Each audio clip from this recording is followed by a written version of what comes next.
Hi friends, Mukta Joshi. या व्हिडिओमध्ये आपण मुंबई उच्च न्यायालयामध्ये शिपाई हमाल फराश या पदाची भरती सुरू आहे. 26 एप्रिल 2026ला परीक्षा देखील झाली. त्याची पहिली ॲन्सर की सुद्धा आलेली आहे. अजून दुसरी ॲन्सर की आलेली नाही आहे. परंतु जेव्हा दुसरी ॲन्सर की येईल त्यानंतर तुमचं स्वच्छता व सापडलेता चाचणी होईल आणि त्यानंतर इंटरव्ह्यू असतो आणि त्याच वेळेला डॉक्युमेंट व्हेरिफिकेशनसुद्धा असतं. मग त्या डॉक्युमेंट व्हेरिफिकेशनच्या वेळी कोणकोणते डॉक्युमेंट लागणार आहेत शिपाई पदासाठी त्याचीच माहिती आपण या व्हिडिओमध्ये पाहणार आहोत. 7वीच्या गुणपत्रिकेसंदर्भातसुद्धा मुलांच्या मनामध्ये संभ्रम आहे, तर तीसुद्धा माहिती आपण या व्हिडिओमध्ये पाहणार आहोत. तर व्हिडिओ शेवटपर्यंत पहा. या व्हिडिओला सर्वांनी लाईक करा, शेअर करा आणि विठ्ठल जोशी जे आपले यूट्यूब चॅनल आहे ते सबस्क्राईब करा. जर तुम्हाला जिल्हा न्यायालय रेकॉर्डेड व्हिडिओ कोर्स विकत घ्यायचा असेल तर प्ले स्टोअरवरून विठ्ठल जोशी ॲप डाउनलोड करा आणि जिल्हा न्यायालय रेकॉर्डेड व्हिडिओ कोर्स विकत घ्या. याच्यातून लिपिक व शिपाई दोन्ही पदांची तयारी होऊन जाईल आणि फी फक्त 500 रुपये आहे. आणि जो काही अभ्यासक्रम आहे तो संपूर्ण अभ्यासक्रम यामधनं तुमचा कव्हर होणार आहे. तर या ठिकाणी पहा, ज्या उमेदवारांना मुलाखतीकरिता बोलवण्यात येईल त्यांची खालील कागदपत्रांच्या प्रमाणित केलेल्या छायांकित प्रती त्यांच्या मूळ प्रमाणपत्रासह पडताळणीसाठी मुलाखतीच्या वेळी सोबत आणाव्यात. आता या ठिकाणी पहा, छायांकित केलेल्या प्रती म्हणजे काय, तर झेरॉक्स काढायचे आहेत आपल्याला आणि त्याच्यावर सेल्फ अटेस्टेड करायचं म्हणजे स्वतःची सही त्या झेरॉक्सच्या शेवटी काढायची आहे. आणि मूळ डॉक्युमेंटसुद्धा तुम्हाला लागणार आहेत, हे पण लक्षात असू द्या. म्हणजे झेरॉक्स कॉपी पण लागतील आणि मूळ डॉक्युमेंटसुद्धा ओरिजिनल डॉक्युमेंटसुद्धा तुम्हाला लागणार आहेत.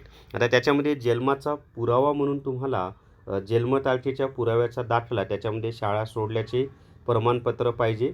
ते नसेल तर जन्म प्रमाणपत्र, ज्याला आपण बर्थ सर्टिफिकेट म्हणतो, ते नसेल तर SSCचे बोर्ड प्रमाणपत्र म्हणजे 10वी उत्तीर्ण झाल्यानंतर आपल्याला जे सर्टिफिकेट मिळतं SS 10वीचं, त्याच्यावर तुमच्या जन्मतारखेचा उल्लेख असतो. तर या तिन्हीपैकी कोणतं तरी एक पाहिजे, तिन्ही पाहिजे नाहीत. जन्मतारखेचा पुरावा म्हणून या तिन्हीपैकी कोणतं तरी डॉक्युमेंट पाहिजे.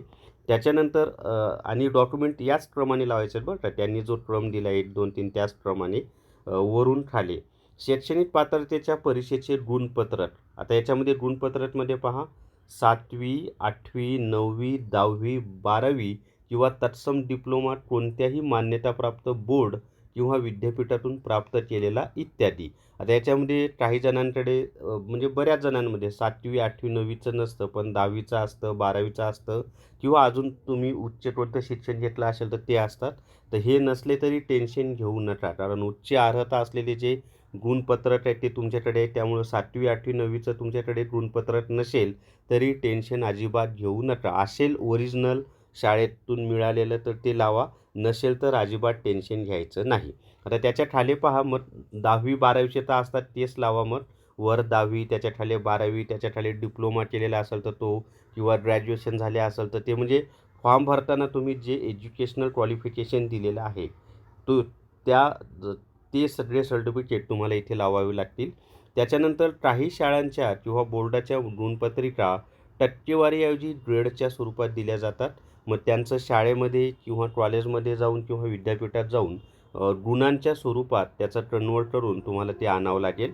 त्याच्यानंतर शैक्षणिक पात्रतेचे प्रमाणपत्र 10वी, 12वी किंवा तत्सम डिप्लोमा कोणत्याही मान्यताप्राप्त बोर्ड किंवा विद्यापीठातून प्राप्त केलेला इत्यादी. जाहिरात प्रसिद्ध नंतरची तारीख असलेली 2 प्रतिष्ठित व्यक्तींनी दिलेली चारित्र्य प्रमाणपत्र, संपन्नतेविषयीचे प्रमाणपत्र फॉर्म ए नमुन्यात. म्हणजे तुम्ही चारित्र्य प्रमाणपत्र घेतलेलं असेल पहा 2 व्यक्तींकडून, तर ते सुद्धा तुम्हाला ओरिजिनल लिहायचं हां, ते ओरिजिनल लागणार आहे. त्याच्यानंतर सक्षम अधिकाऱ्याने प्रदान केलेला जातीचा दाखला, जे विद्यार्थी कास्टमध्ये असतात त्यांच्यासाठी हे कास्ट सर्टिफिकेट लागतं, मागासवर्गीय उमेदवारांसाठी. त्याच्यानंतर विशेष अर्हता असल्याबाबतचा दाखला. काही विशेष अर्हता असेल तुमच्याकडे, त्याचा उल्लेख तुम्ही फॉर्ममध्ये केलेला असेल फॉर्म भरताना, तर ते सर्टिफिकेट घेऊन जा. म्हणजे जसं टायपिंगचं वगैरे असतील तर. महाराष्ट्रात अधिवास करीत असल्याचे सक्षम प्राधिकरणाने प्रमाणपत्र उमेदवाराकडे असणे आवश्यक आहे, ज्याला आपण डोमिसाईल सर्टिफिकेट असं म्हणतो. तर तो डोमिसाईल सर्टिफिकेट तहसील ऑफिसमधून मिळतं, तर ते तुम्हाला न्यायचं आहे. निवासी दाखला अधिवास दाखला किंवा डोमिसाईल सर्टिफिकेट. त्याच्यानंतर काही ठिकाणी त्याला नॅशनॅलिटी पण म्हणतात.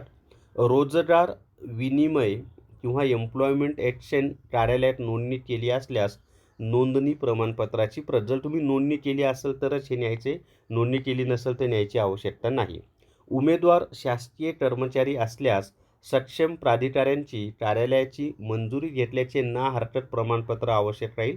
म्हणजे काही उमेदवार हे दुसऱ्या डिपार्टमेंटमध्ये असतात, मग त्यांनी जर अर्ज केलेला असेल तर ते ज्या डिपार्टमेंटमध्ये सर्व्हिसला आहे, गव्हर्नमेंटच्या, खाजगी नाही, तर तिथल्या डिपार्टमेंटची नो ऑब्जेक्शन म्हणजे ना हरकत प्रमाणपत्र घेणं आवश्यक असतं, तर ते घ्यावं लागेल.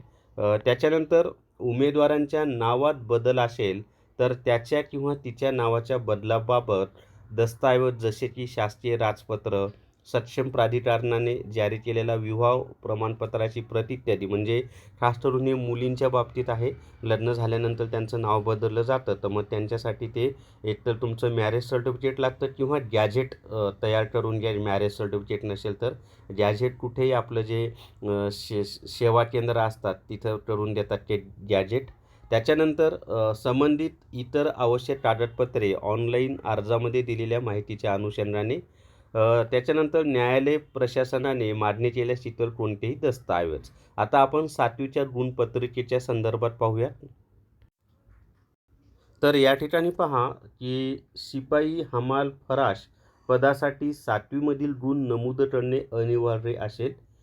शिपाई हमाल फराश पदासाठी जर उमेदवार इयत्ता 7वीची परीक्षा उत्तीर्ण असेल आणि त्याच्याकडे किंवा तिच्याकडे 7वीचे गुणपत्रक नसेल, इथे स्पष्ट दिले 7वीचं गुणपत्रक नसेल, तर त्याच्याकडे किंवा तिच्याकडे पुढील उच्च अर्हता प्राप्त असेल, उदाहरणार्थ 8वी, 9वी, 10वी किंवा 12वी इत्यादी असेल, तर त्यांना हे 7वीचं गुणपत्रक नसलं तरी चालेल.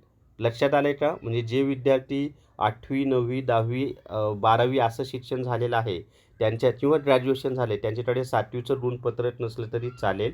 हे जे उच्च शिक्षण झालेलं आहे ना, ते गुणपत्रक मात्र पाहिजे. समजा तुमचं 10वी झाले तर हे 8वी, 9वी नसले तरी चालतं बरं का. पण जर तुम्ही 8वीपर्यंतच झाले आणि 7वीचं नसेल तर मग 8वीचं तरी लागेल. जर तुमचं शिक्षण 9वीपर्यंतच झालं आहे पण तुमच्याकडे 7वीचं गुणपत्रक नसेल तर 9वीचं तुमच्याकडे गुणपत्रक लागेल. 8वी आणि 7वी नसली तरी चालेल. आणि तुमचं 10वी झालेलं शिक्षण असेल तर तुमच्याकडे 7वी, 8वी, 9वीचं गुणपत्रक नसलं तरी चालेल पण 10वीचं पाहिजे. जर तुमचं 12वी झालेलं असेल तर 7वी, 8वी, 9वीचं नसलं तरी चालेल, 10वीचं पाहिजे आणि 12वीचं पाहिजे. ग्रॅज्युएशन झालेलं असेल तर 10वी, 12वी ग्रॅज्युएशन तुमच्याकडे पाहिजे. लक्षात आले? त्यामुळे त्याचं टेन्शन घेऊ नका. पण ज्या विद्यार्थ्यांचं उमेदवार 7वीपर्यंतच झालेलं आहे त्या विद्यार्थ्यांना मात्र 7वीचं गुणपत्रक असणं आवश्यक आहे. परत एकदा सांगतो, ज्या विद्यार्थ्यांचं शिक्षण 7वीपर्यंतच झालेलं आहे, पुढे त्यांचं शिक्षणच झालेलं नाही, त्या विद्यार्थ्यांकडे हे 7वीचं गुणपत्रक असणं आवश्यक आहे. तर मला वाटते 7वीच्या गुणपत्रकाचा विषय तुमच्या लक्षात आलेला आहे. तर अशा पद्धतीनं शिपाई पदासाठी डॉक्युमेंट्स तुम्हाला लागणार आहेत. तर या व्हिडिओमध्ये एवढीच माहिती. या व्हिडिओला सर्वांनी लाईक करा, शेअर करा आणि विठ्ठल जोशी जे आपलं यूट्यूब चॅनल आहे ते सबस्क्राईब करा. Thank you very much.